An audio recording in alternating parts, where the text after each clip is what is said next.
అమీర్ ఖాన్ నటించిన 'Sitaare Zameen per' cinema చూసి భావోద్వేగానికి గురైనట్లు తెలిపారు రాజ్యసభ ఎంపీ సుధామూర్తి.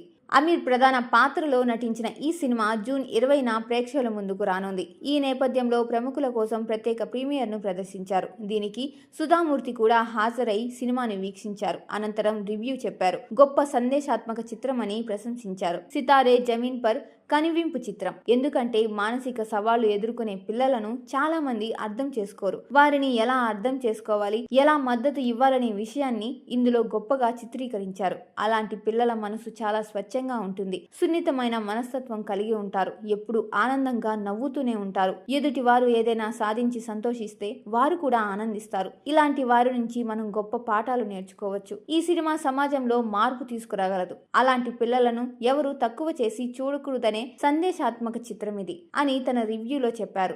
దీంతో ఈ సినిమాపై అంచనాలు రెట్టింపయ్యాయి. 2018లో విడుదలైన స్పానిష్ చిత్రం ఛాంపియన్స్ను ఆధారంగా చేసుకుని ఈ సినిమా రూపొందిస్తున్నారు. బాస్కెట్బాల్ కోచ్ అయిన గుల్షన్ మానసికంగా సవాలు ఎదుర్కొంటున్న కొంతమందిని ప్లేయర్స్గా తీర్చిదిద్దాల్సి వస్తుంది. మరి గుల్షన్ వాళ్లకు ఎలా శిక్షణ ఇచ్చాడు, ఈ క్రమంలో అతడికి ఎదురైన సవాళ్లేంటి అన్నది ఈ చిత్రం. ఇటీవల విడుదలైన ట్రైలర్ అందరినీ ఆకట్టుకుంది.